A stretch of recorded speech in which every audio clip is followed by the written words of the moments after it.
Lectura del Quijote con motivo del Día Internacional del Libro. Primera parte del ingenioso hidalgo Don Quijote de la Mancha. Capítulos 44 y 45.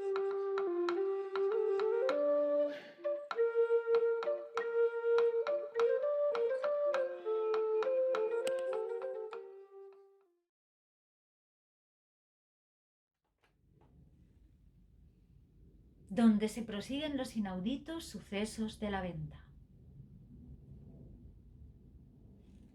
En efecto, fueron tantas las voces que Don Quijote dio, que abriendo de presto las puertas de la venta, salió el ventero despavorido a ver quién tales gritos daba, y los que estaban fuera hicieron lo mismo.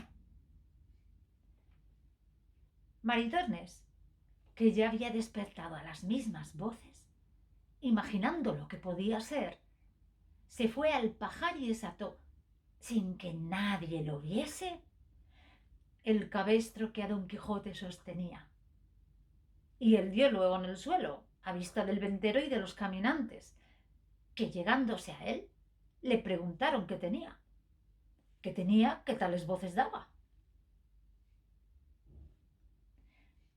Él, sin responder palabra, se quitó el cordel de la muñeca y, levantándose en pie, subió sobre Rocinante, embrazó su adarga, enristró su lanzón y, tomando buena parte del campo, volvió a medio galope diciendo: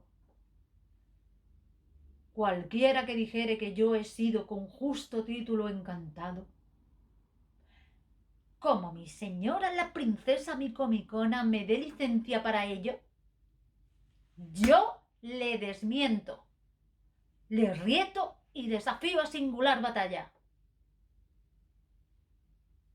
Admirados se quedaron los nuevos caminantes de las palabras de Don Quijote, pero el ventero les quitó aquella admiración diciéndoles que era Don Quijote y que no había que hacer caso de él porque estaba fuera de juicio. Preguntáronle al ventero si acaso había llegado a aquella venta un muchacho de hasta edad de 15 años que venía vestido como mozo de mulas de tales y tales señas, dando las mesmas que traía el amante de doña Clara. El ventero respondió que había tanta gente en la venta que no había echado de ver en el que preguntaban. Pero, habiendo visto uno de ellos el coche donde había venido el oidor, dijo: aquí debe de estar sin duda, porque este es el coche que él dice que sigue. Quédese uno de nosotros a la puerta y entren los demás a buscarle. Y aún sería bien que uno de nosotros rodease toda la venta, porque no se fuese por las bardas de los corrales. Así se hará, respondió uno de ellos. Y entrándose los dos dentro, uno se quedó a la puerta y el otro se fue a rodear la venta. Todo lo cual veía el ventero, y no sabía atinar para qué se hacían aquellas diligencias, puesto que bien creyó que buscaban aquel mozo cuyas señas le habían dado. Ya a esta sazón aclaraba el día.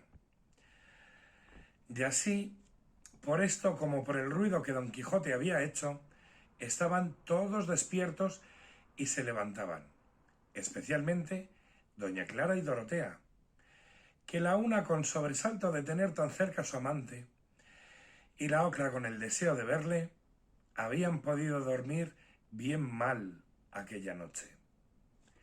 Don Quijote, que vio que ninguno de los cuatro caminantes hacían caso de él, ni le respondían a su demanda, moría y rabiaba de despecho y saña. Y si él hallara en las ordenanzas de su caballería que lícitamente podía el caballero andante tomar y emprender otra empresa, habiendo dado su palabra y fe de no ponerse en ninguna hasta acabar la que había prometido, él embistiera con todos y les hiciera responder mal de su grado. Pero por parecerle no convenirle ni estarle bien, comenzar nueva empresa hasta poner a Micomicona en su reino. Hubo de callar y estarse quedo, esperando a ver en qué paraban las diligencias de aquellos caminantes. Uno de los cuales halló al mancebo que buscaba durmiendo al lado de un mozo de mulas, bien descuidado de que nadie ni le buscase, ni menos de que le hallase. El hombre le trabó del brazo y le dijo: «Por cierto, señor don Luis, que responde bien a quien vos sois el hábito que tenéis, y que dice bien la cama en que os hallo al regalo con que vuestra madre os crió». Limpióse el mozo los soñolientos ojos y miró despacio al que le tenía asido, y luego conoció que era el criado de su padre, de que recibió tal sobresalto que no acertó o no pudo hablarle palabra por un buen espacio. Y el criado prosiguió diciendo: «Aquí no hay que hacer otra cosa, señor don Luis, sino prestar paciencia y dar la vuelta a casa, si ya vuestra merced no gusta que su padre y mi señor la dé al otro mundo, porque no se puede esperar otra cosa de la pena con que queda por vuestra ausencia». «Pues ¿cómo supo mi padre», dijo don Luis, «que yo venía este camino y en este traje?» «Un estudiante», respondió el criado, «a quien distes cuenta de vuestros pensamientos fue el que lo descubrió, movido a lástima de las que vio que hacía vuestro padre al punto que os echo de menos. Y así despachó a 4 de sus criados en vuestra busca, y todos estamos aquí a vuestro servicio, más contentos de lo que imaginarse puede por el buen despacho con que tornaremos, llevándoos a los ojos que tantos quieren». «Eso será como yo quisiere, o como el cielo lo ordenare», respondió don Luis. «¿Qué habéis de querer? ¿O qué ha de ordenar el cielo fuera de consentir en volveros? Porque no ha de ser posible otra cosa».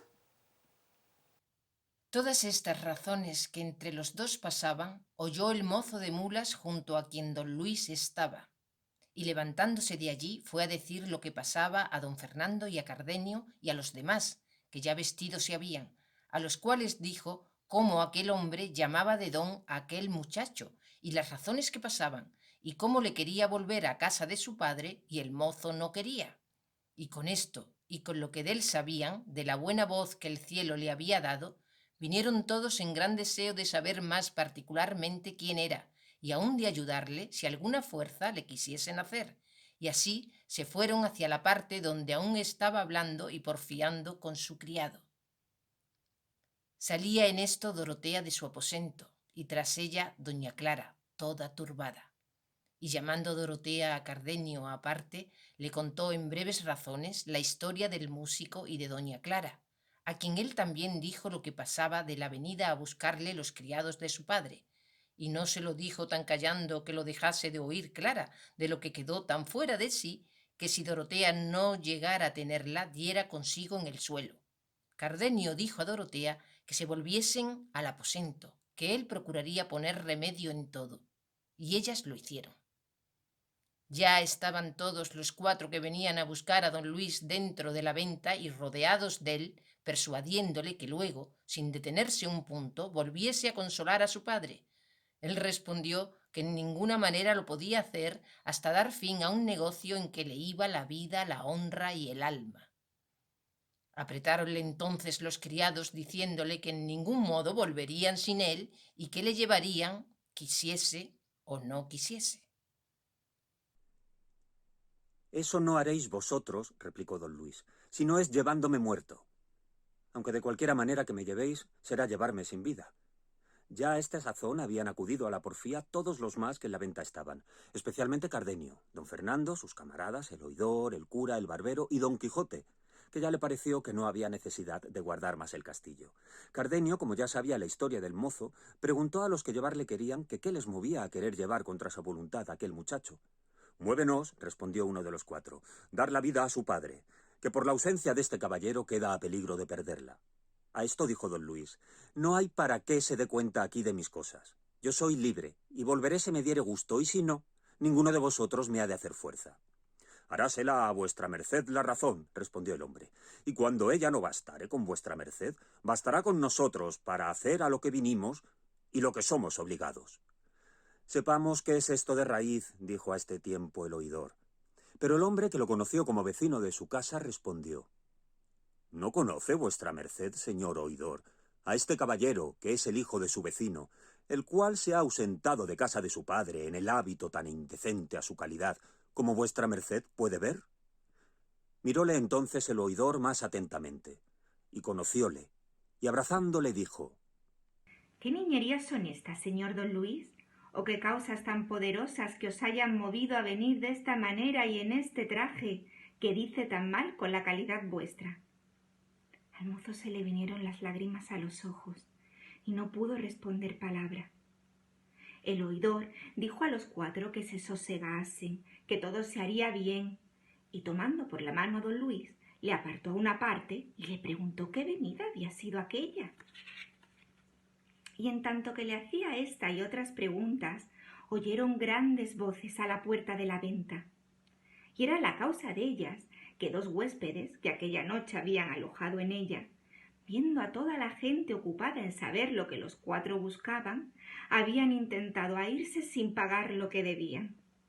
Mas el ventero, que atendía más a su negocio que a los ajenos, les asió al salir de la puerta y pidió su paga, y les afeó su mala intención con tales palabras que les movió a que les respondiesen con los puños. Y así le comenzaron a dar tal mano que el pobre ventero tuvo necesidad de dar voces y pedir socorro.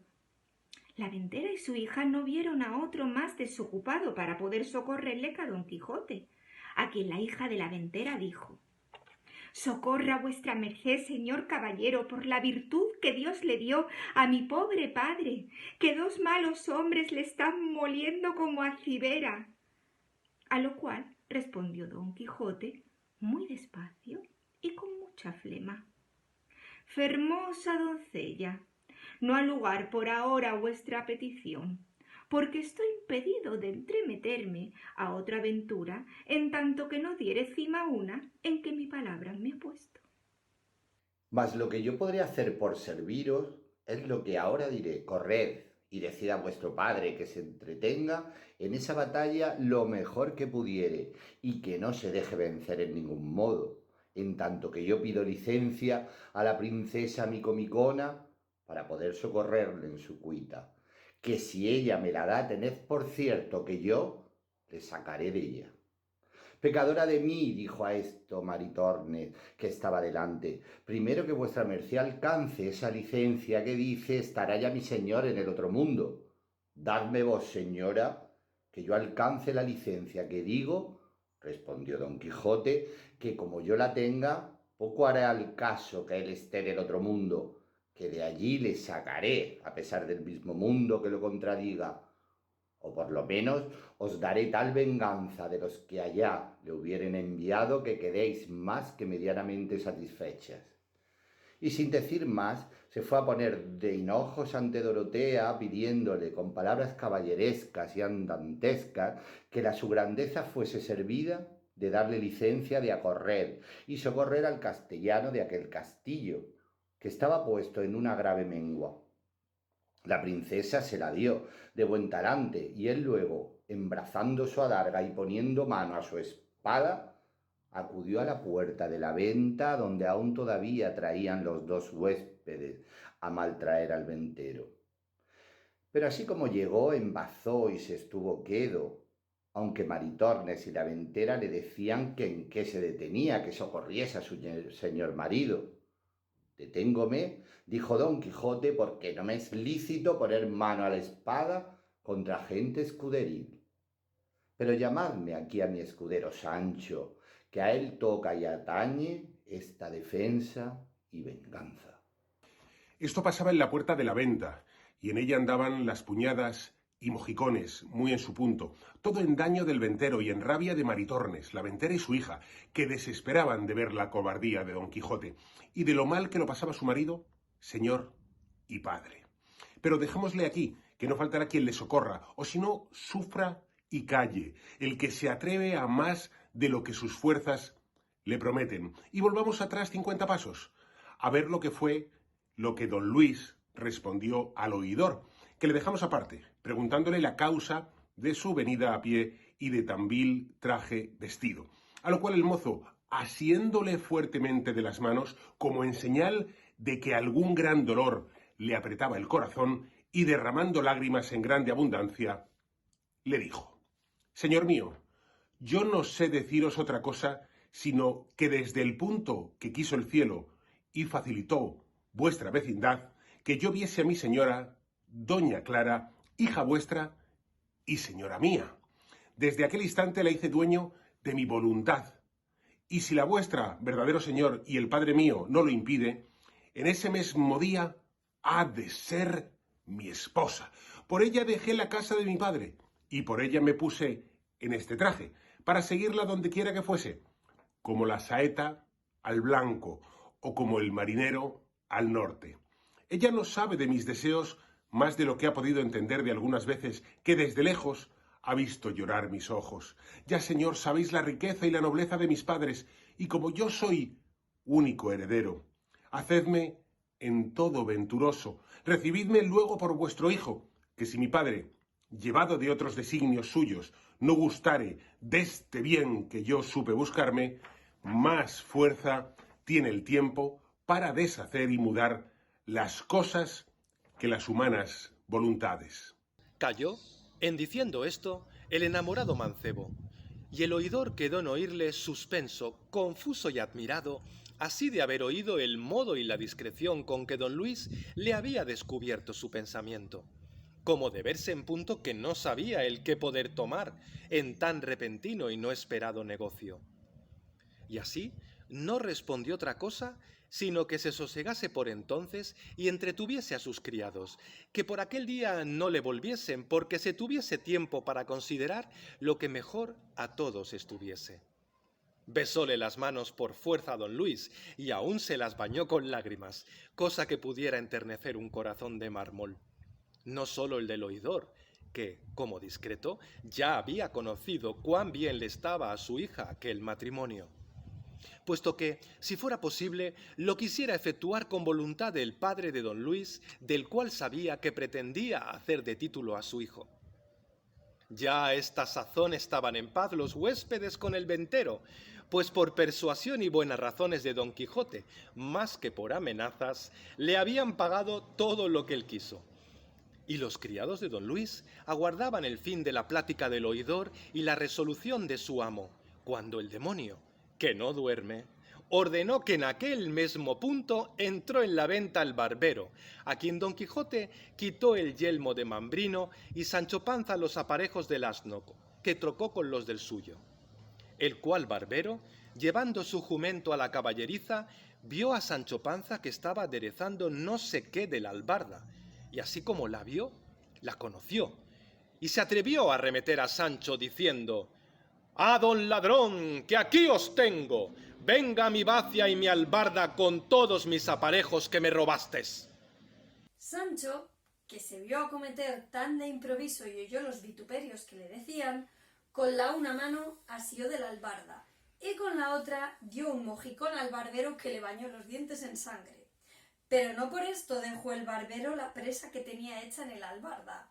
Antes alzó la voz de tal manera que todos los de la venta acudieron al ruido y pendencia y decía: «Aquí del rey y de la justicia, que sobre cobrar mi hacienda me quiere matar este ladrón salteador de caminos». «Mentís», respondió Sancho, «que yo no soy salteador de caminos, que en buena guerra ganó mi señor Don Quijote estos despojos». Ya estaba Don Quijote delante, con mucho contento de ver cuán bien se defendía y ofendía a su escudero, y túvole desde allí en adelante por hombre de pro, y propuso en su corazón de armalle caballero en la primera ocasión que se le ofreciese, por parecerle que sería en él bien empleada la orden de caballería. Entre otras cosas que el barbero decía en el discurso de la pendencia, vino a decir: «Señores, así esta albarda es mía como la muerte que debo a Dios, y así la conozco como si la hubiera parido, y ahí está mi asno en el establo, que no me dejará mentir. Si no, pruébensela, y si no le viniere pintiparada, yo quedaré por infame. Y hay más, que el mismo día que ella se me quitó, me quitaron también una bacía de azófar nueva que no se había estrenado, que era señora de un escudo». Aquí no se pudo contener Don Quijote sin responder, y poniéndose entre los dos y apartándolos, depositando la albarda en el suelo, que la tuviese de manifiesto hasta que la verdad se aclarase, dijo: Porque vean vuestras mercedes clara y manifiestamente el error en que está este buen escudero. Pues llama vacía a lo que fue, es y será yelmo de Mambrino, el cual se lo quité yo en buena guerra, y me hice señor de él con legítima y lícita posesión. En lo de la albarda no me entremeto, que lo que en ello sabré decir es que mi escudero Sancho me pidió licencia para quitar los jaeces del caballo de este vencido cobarde y con ellos adornar el suyo. Yo se la di y él los tomó, y de haberse convertido de jaez en albarda, no sabré dar otra razón si no es la ordinaria, que como esas transformaciones se ven en los sucesos de la caballería, para confirmación de lo cual, corre, Sancho hijo, y saca aquí el yelmo que este buen hombre dice ser vacía. Par 10, señor, dijo Sancho, si no tenemos otra prueba de nuestra intención que la que vuestra merced dice. Tan vacía es el yelmo de Malino como el jaez de este buen hombre albarda. Haz lo que te mando, replicó Don Quijote, que no todas las cosas de este castillo han de ser guiadas por encantamento. Sancho fue a do estaba la bacía y la trujo, y así como Don Quijote la vio, la tomó en las manos y dijo: Miren, vuestras mercedes, ¿con qué cara podía decir este escudero que ésta es vacía y no el yelmo que yo he dicho? Y juro por la orden de caballería que profeso, que este yelmo fue el mismo que yo le quité, sin haber añadido en él ni quitado cosa alguna. En eso no hay duda, dijo a esta sazón Sancho, porque desde que mi señor le ganó hasta ahora no ha hecho con él más de una batalla, cuando libró a los sin ventura encadenados, y si no fuera por este vaciyelmo, no lo pasara entonces muy bien, porque hubo asaz de pedradas en aquel trance. Donde se acaba de averiguar la duda del yelmo de Mambrino y de la albarada y otras aventuras sucedidas con toda verdad. ¿Qué les parece a vuestras mercedes, señores?, dijo el barbero, de lo que afirman estos gentiles hombres, pues aún porfían que esta no es vacía, sino yelmo. Y quien lo contrario dijere, dijo Don Quijote, le haré yo conocer que miente, si fuere caballero, y si escudero, que remiente 1000 veces. Nuestro barbero, que a todo estaba presente, como tenía también conocido el humor de Don Quijote, quiso forzar su desatino y llevar adelante la burla para que todos riesen, y dijo, hablando con el otro barbero: Señor barbero, o quienes sois, sabed que yo también soy de vuestro oficio, y tengo más de 20 años carta de examen, y conozco muy bien de todos los instrumentos de la barbería, sin que le falte uno, y ni más ni menos fui un tiempo en mi mocedad soldado, y sé también qué es un yelmo, y qué es morrión, y celada de encaje, y otras cosas tocantes a la milicia, digo, a los géneros de armas de los soldados, y digo, salvo mejor parecer, remitiéndome siempre al mejor entendimiento, que esta pieza que está aquí delante y que este buen señor tiene en las manos, no solo es vacía de barbero, pero está tan lejos de serlo como está lejos lo blanco de lo negro, y la verdad de la mentira. También digo que este, aunque es yelmo, no es yelmo entero. No, por cierto, dijo Don Quijote, porque le falta la mitad, que es la babera. Así es, dijo el cura, que ya había entendido la intención de su amigo el barbero. Y lo mismo confirmó Cardenio, don Fernando y sus camaradas, y aun el oidor, si no estuviera tan pensativo con el negocio de don Luis, ayudara por su parte a la burla. Pero las veras de lo que pensaba le tenían tan suspenso que poco o nada atendía a aquellos donaires. Dijo a esta sazón el barbero burlado: ¿que es posible que tanta gente honrada diga que esta no es vacía sino yelmo? Cosa parece esta que pueda poner en admiración a toda una universidad, por discreta que sea. Basta. Si es que esta vacía es yelmo, también debe de ser esta albarda jaez de caballo, como este señor ha dicho. A mí albarda me parece, dijo Don Quijote, pero ya he dicho que en eso no me entremeto. De que sea albarda o jaez, dijo el cura, no está en más de decirlo el señor Don Quijote, que en estas cosas de la caballería todos estos señores y yo le damos la ventaja. Por Dios, señores míos, dijo Don Quijote, que son tantas y tan extrañas las cosas que en este castillo, en 2 veces que en él he alojado, me han sucedido, que no me atreva a decir afirmativamente ninguna cosa de lo que acerca de lo que en él se contiene se preguntare, porque imagino que cuanto en él se trata va por vía de encantamento. La primera vez me fatigó mucho un moro encantado que en él hay, y a Sancho no le fue muy bien con otros sus secuaces, y anoche estuve colgado de este brazo casi 2 horas, sin saber cómo ni cómo no vine a caer en aquella desgracia. Así que ponerme yo agora en cosa de tanta confusión a dar mi parecer será caer en juicio temerario. En lo que toca a lo que dicen que esta es vacía y no yelmo, ya yo tengo respondido. Pero en lo de declarar si esa es albarda o jaez, no me atrevo a dar sentencia definitiva. Solo lo dejo al buen parecer de vuestras mercedes.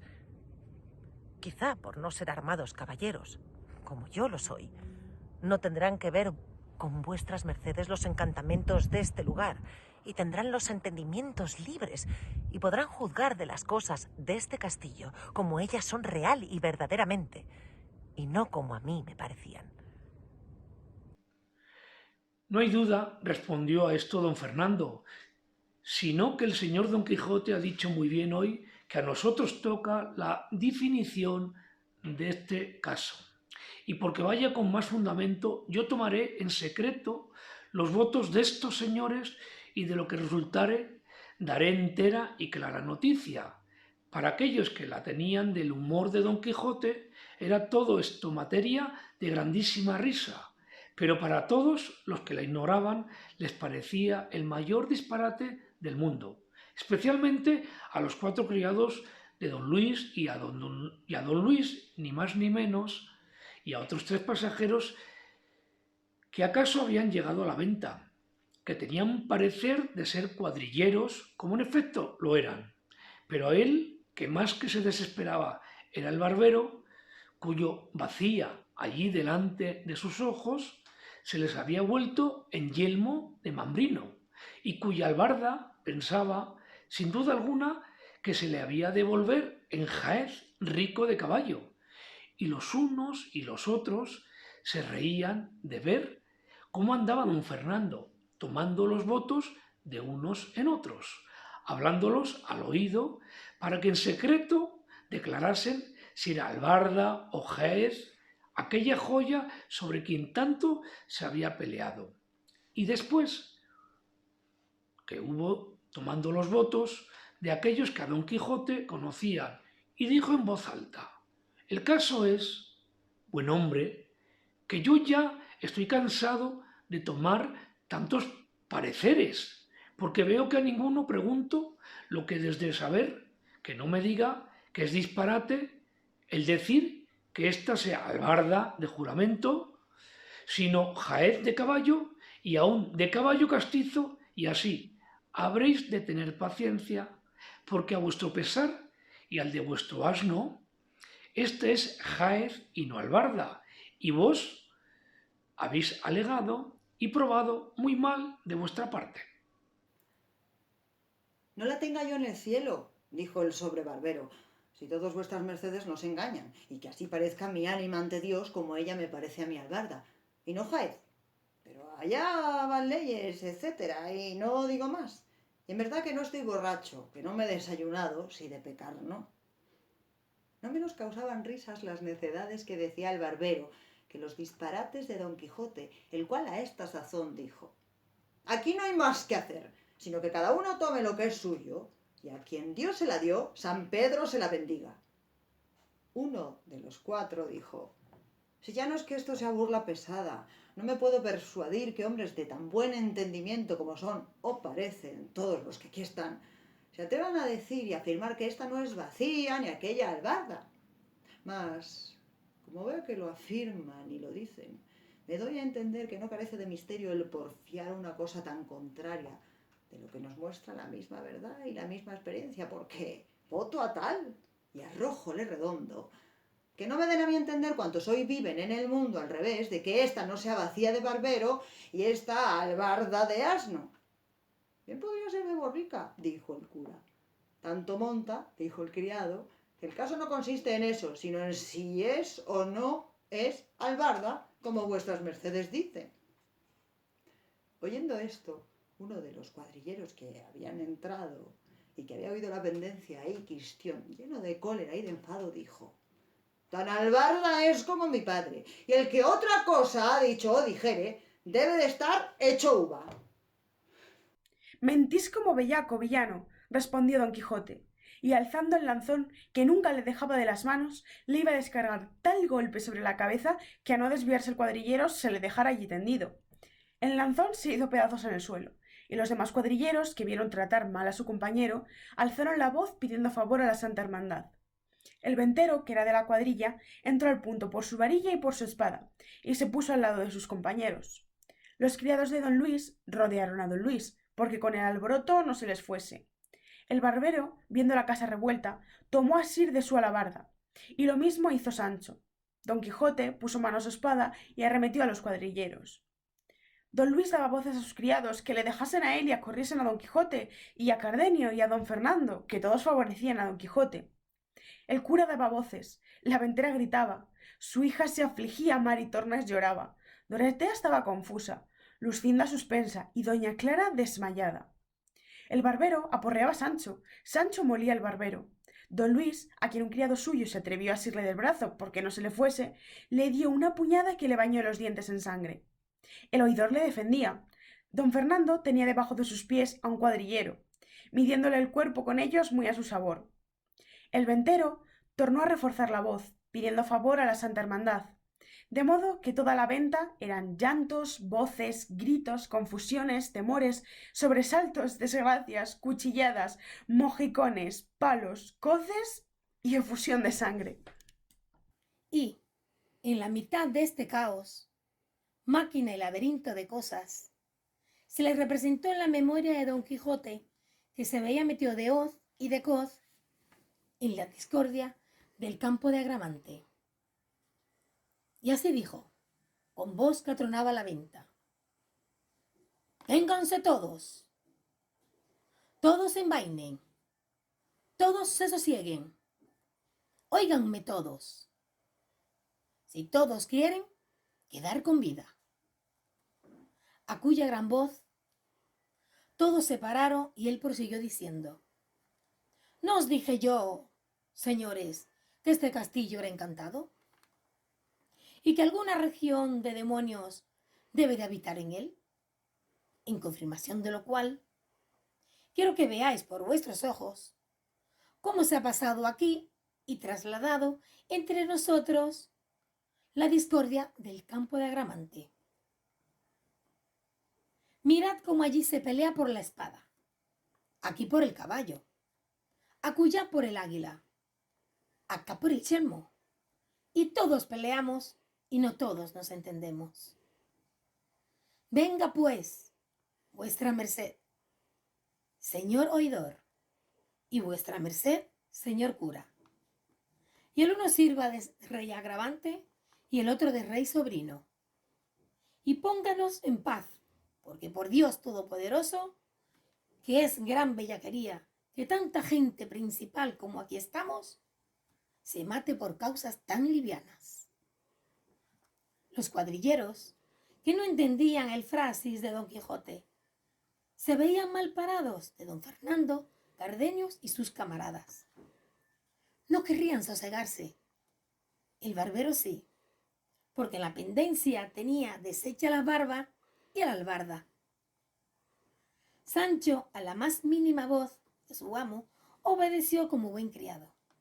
Los 4 criados de don Luis también se estuvieron quedos, viendo cuán poco les iba y no estarlo. Solo el ventero porfiaba que se habían de castigar las insolencias de este loco, que a cada paso alborotaba la venta. Finalmente, el rumor se apaciguó por entonces. La albarda se quedó por Jaez hasta el día del juicio, y la bacía por yelmo y la venta por castillo en la imaginación de don Quijote. Puestos, pues, ya en sosiego y hechos amigos todos a persuasión del oidor y del cura, volvieron los criados de don Luis a porfiarle que al momento se viniese con ellos, y en tanto que él con ellos se avenía, el oidor comunicó con don Fernando, Cardenio y el cura qué debía hacer en aquel caso, contándoseles con las razones que don Luis le había dicho. En fin, fue acordado que don Fernando dijese a los criados de don Luis quién él era y cómo era su gusto que don Luis se fuese con él a la Andalucía, donde de su hermano el marqués sería estimado como el valor de don Luis merecía, porque de esta manera se sabía de la intención de don Luis, que no volvería por aquella vez a los ojos de su padre, si le hiciesen pedazos. Entendida, pues, de los cuatro la calidad de don Fernando y la intención de don Luis, determinaron entre ellos que los tres se volviesen a contar lo que pasaba a su padre, y el otro se quedase a servir a don Luis, y a no dejalle hasta que ellos volviesen por él, o viese lo que su padre les ordenaba. De esta manera se apaciguó aquella máquina de pendencias por la autoridad de Agramante y prudencia del rey sobrino, pero viéndose el enemigo de la concordia y el émulo de la paz menospreciado y burlado, y el poco fruto que había granjeado de haberlos puesto a todos en tan confuso laberinto, acordó de probar otra vez la mano, resucitando nuevas pendencias y desasosiegos. Es pues el caso que los cuadrilleros se sosegaron, por haber entreoído la calidad de los que con ellos se habían combatido, y se retiraron de la pendencia, por parecerles que de cualquier manera que sucediese, habían de llevar lo peor de la batalla. Pero uno de ellos, que fue el que fue molido y pateado por don Fernando, le vino a la memoria que entre algunos mandamientos que traía para prender a algunos delincuentes, traía uno contra don Quijote, a quien la Santa Hermandad había mandado prender por la libertad que le dio a los galeotes, y como Sancho con mucha razón había temido. Imaginando pues esto, quiso certificarse si las señas que de don Quijote traía venían bien, y sacando del seno un pergamino topó con el que buscaba, y poniéndosele a leer despacio, porque no era buen lector, a cada palabra que leía, ponía los ojos en don Quijote. Iba cotejando las señas del mandamiento con el rostro de don Quijote, y halló que sin duda alguna era el que el mandamiento rezaba. Y apenas se hubo certificado cuando, recogiendo su pergamino, en la izquierda tomó el mandamiento y con la derecha asió a don Quijote del cuello fuertemente, que no le dejaba alentar, y a grandes voces decía: «Favor a la Santa Hermandad, y para que se vea que lo pido de veras, leas este mandamiento donde se contiene que se prenda este salteador de caminos». Tomó el mandamiento el cura y vio cómo era verdad cuanto el cuadrillero decía, y cómo convenía con las señas con don Quijote, el cual, viéndose tratar mal de aquel villano malandrín, puesta la cólera en su punto y crujiéndole los huesos de su cuerpo, como mejor pudo él, asió al cuadrillero con entrambas manos de la garganta, que, a no ser socorrido de sus compañeros, allí dejará la vida antes que don Quijote la presa. El ventero, que por fuerza había de favorecer a los de su oficio, acudió luego a dalle favor. La ventera, que vio de nuevo a su marido en pendencias, de nuevo alzó la voz, cuyo tenor le llevaron luego Maritornes y su hija, pidiendo favor al cielo y a los que allí estaban. Sancho dijo, viendo lo que pasaba: ¡Vive el Señor! Que es verdad cuanto mi amo dice de los encantos de este castillo, pues no es posible vivir una hora con quietud en él. Don Fernando despartió al cuadrillero y a don Quijote, y con gusto de entrambos les desenclavijó las manos, que el uno en el collar del sayo del uno y el otro en la garganta del otro bien asidas tenían. Pero no por esto cesaban los cuadrilleros de pedir su preso, y que les ayudasen a dársele atado y entregado a toda su voluntad, porque así convenía al servicio del rey y de la Santa Hermandad, de cuya parte de nuevo les pedían socorro y favor para hacer aquella prisión de aquel robador y salteador de sendas y de carreras. Reíase de oír decir estas razones don Quijote, y con mucho sosiego dijo: «Venid acá, gente soez y malnacida, saltear de caminos llamáis al dar libertad a los encadenados. soltar los presos, acorrer a los miserables, alzar los caídos, remeciar los menesterosos. ¡Ay, gente infame! Digna por vuestro bajo y vil entendimiento, que el cielo no os comunique el valor que se encierra en la caballería andante, ni os dé a entender el pecado e ignorancia en que estáis en no reverenciar la sombra, cuanto más la asistencia de cualquier caballero andante. Venid acá, ladrones en cuadrilla, que no cuadrilleros, salteadores de caminos con licencia de la Santa Hermandad. Decidme, ¿quién fue el ignorante que firmó mandamiento de prisión contra un tal caballero como yo soy? ¿Quién el que ignoró que son exentos de todo judicial fuero los caballeros andantes? Y que su ley es su espada, sus fueros sus bríos, sus premáticas su voluntad. ¿Quién fue el mentecato, vuelvo a decir, que no sabe que no hay secutoria de hidalgo con tantas preeminencias ni exenciones como la que adquiere un caballero andante el día que se arma caballero y se entrega al duro ejercicio de la caballería? Que el caballero andante pagó pecho al cabal chapín de la reina, moneda forera, portazgo ni barca. Que sastre le llevó hechura de vestido que le hiciese. Que castellano le acogió en su castillo que le hiciese pagar el escote. Que rey no le asentó a su mesa. Que doncella no se le aficionó y se le entregó rendida a todo su talante y voluntad. Y finalmente, que el caballero andante ha habido, hay ni habrá en el mundo que no tenga bríos para dar el solo 400 palos a 400 cuadrilleros que se le pongan delante.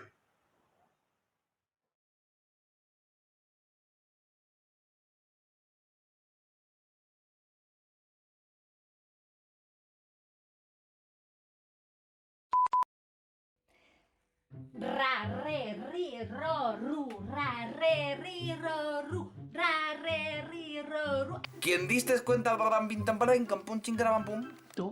Los votos. Vamos a... ¡Ay, borriquito como tú! ¡Tururú! Que no saben ni la U. ¡Tururú! ¿Me tapa la cara esto? ¡Arriba! No puede ser que la cague al final. La alborotaba a la venta. ¡Que me lío! Es que tengo aquí mi madre de espectadora, porque le gusta verme leer, entonces pues estaba aquí mientras hacía las grabaciones. ¿Le tienes algo que decir, mamá? Que quiero más páginas. El perro de San Roque no tiene rabo porque Ramón Ramírez se lo ha cortado. ¿Que qué les llevaba? No, que qué les movía.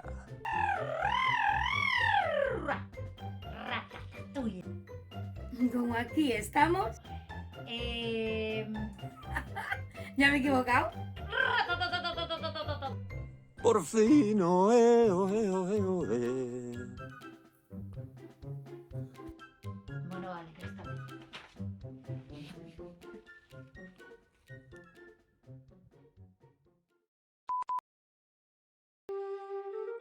Tatira Espectáculos agradece el derroche de entusiasmo y buen hacer de todos los lectores que con su tesón, arte y gracia han dado vida a la ilustre obra de Don Quijote de la Mancha, del genial Don Miguel de Cervantes.